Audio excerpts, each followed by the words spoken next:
Now, I rather suspect that this is the tank most of you have come to see. It's a pity that I've forgotten what it is, but anyway, we'll just have a quick look at my notes. This, of course, is the Mark I Tiger. The Tiger I, probably the most terrifying tank of the Second World War. It cost us a few shillings to get it running again, but it is lovingly looked after by our staff. As far as we know, it is the only operational Tiger in the world at present, although I don't think that will be the case forever.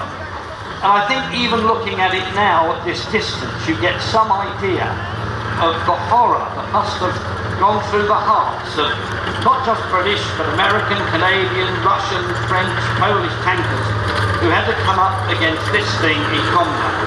They first appear on the Russian front during the fighting around Leningrad. The British Army first encounters them in Tunisia in 43, which is where this particular tank was kept. The armour on the front was a 100mm stick, which made it virtually invulnerable to any known anti-tank gun on our side at that time. The gun is a high-velocity 88mm gun, basically the same as the anti-aircraft guns Germans use. And it's not just that that gun is big and powerful. Being German, it is linked to some very high-quality optics, so the sights are good. And you may very safely say that what the gunner in a Tiger sets his sights on, he will hit. And the odds are, if he hits it, he'll destroy it.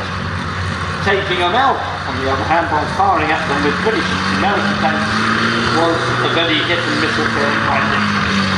The only handicap of the Tiger in this respect is that it had to stop in order to fire. The weight and power of the gun is such that if you tried to fire while the thing's on the move, it's probably wreck the tank.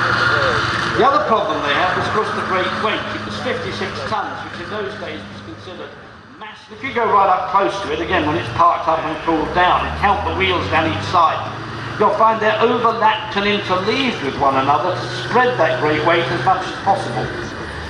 People tend to say that the Tiger's sluggish, but in fact it's got a reasonable acceleration, and quite frankly, no matter how fast or slow it's going, it is just not something you want to meet coming around the corner if you're in a Sherman.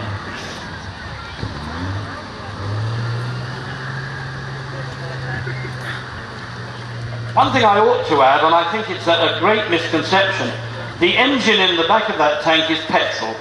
No German tank of the Second World War had a diesel engine in it. One armoured car did, but none of their tanks. The engine in the back of that Tiger is a Maybach V12 petrol engine, and similar engines were used in all the German tanks from, say, the Panzer III onwards. So if anyone tells you that German tanks were powered by diesel engines, you can tell them from me, they're wrong. So there it goes, the mighty Tiger, and be parked up shortly, so if you want to go and have a closer look, you can do so. In fact, with a bit of luck, it'll be parked up next to the Panzer III, and you can make a couple of comparisons of how the German designs improved.